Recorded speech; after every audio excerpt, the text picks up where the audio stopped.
Hi, I'm Robert Rojas. In this video, I am going to share with you a simple technique in constructing a finite automaton with minimal number of states. This technique, however, is useful for constructing simple finite automata only. Other complicated finite automata require different techniques. Let's start now.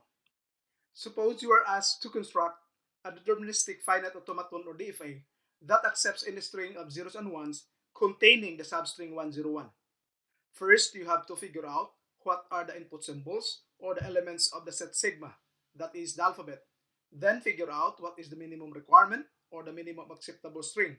Since the problem states that the automaton accepts any string of zeros and ones containing the substring 101, then the minimum acceptable string is 101. It is because the string itself 101, even though it is an improper substring, contains the substring 101. So let us construct this minimum requirement first. Since this minimum substring 101 contains three input symbols, then we can construct an automaton with four states only. Let us designate Q0 or Q0 as the starting state and Q3 as the final state. So now we have this simple automaton. The final state is shown as a node with double circle. The next step to do is to provide a transition path or just path for the other input alphabet or input symbol, an element of sigma, which does not have any path yet from a given state. Since we are constructing a DFA, we need to provide a path for every input symbol from any given state. Let us start from Q0. There is already a path from Q0 if we encounter a 1, but there is no path if we encounter a 0. Since we are trying to form the substring 101, we do not care if the input is 0 because we care about a 1 to form the substring 101. So we can just loop back to the same state, that is Q0, if we encounter a 0.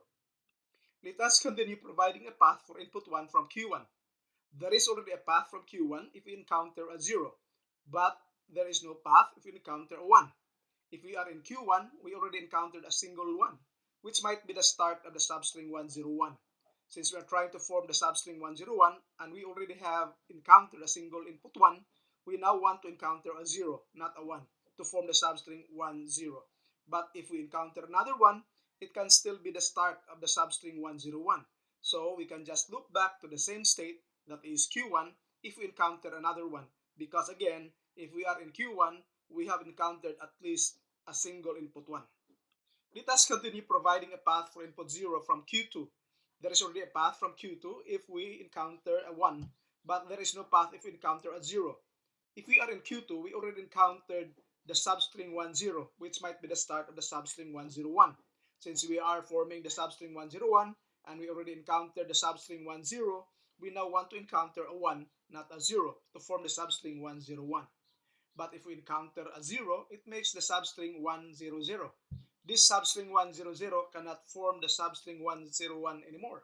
So we can just loop back to the start state, that is Q0, in order to start the tracking of the substring 101 all over again. Let us continue providing a path for input 0 and a path for input 1 from Q3. It is because for a DFA, we have to provide a path for every input symbol encountered from a given state. We have to remember that if Q3 has been reached, the last input symbol encountered was a 1, and the substring encountered so far contains the substring 101 already, which is what we are forming or tracking. But the string 101 encountered so far may be just a substring of a bigger string containing the substring 101. So we have to continue scanning the remaining input symbols until all input symbols of a given input string are consumed.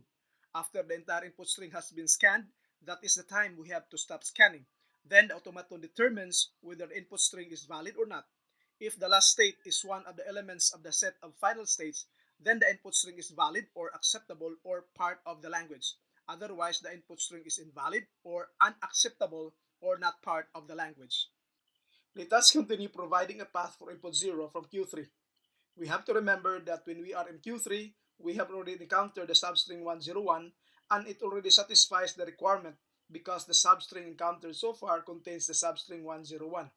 But if we are in Q3 and we still encounter a 0, we have to remember that the string formed so far already contains the substring 101.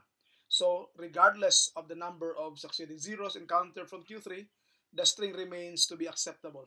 Thus, when we are in Q3 and we encounter a zero, it loops back to the same state, that is Q3, as shown in the screen. What about encountering one from Q3?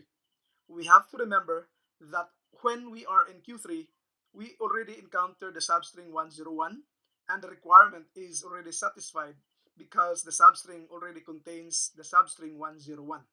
So if we are in Q3 and we still encounter a 1, the string form remains valid. Thus, it loops back to the same state, that is Q3. In this case, since both inputs 0 and 1 loop back to Q3, we can just have one loop, but the labels are separated by a comma as shown in the screen. Therefore, the final DFA that accepts any string of zeros and ones containing the substring 101 looks like the one shown in the screen. So we are done now.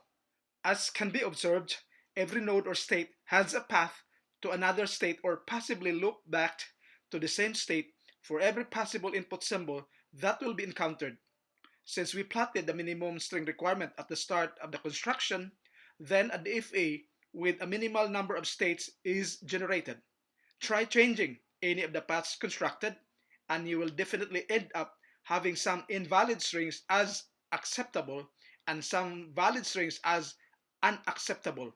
So there you are. Thank you very much. I hope this lecture notes in audiovisual form has helped you in some way in understanding abstract machines in your computer science journey. Bye!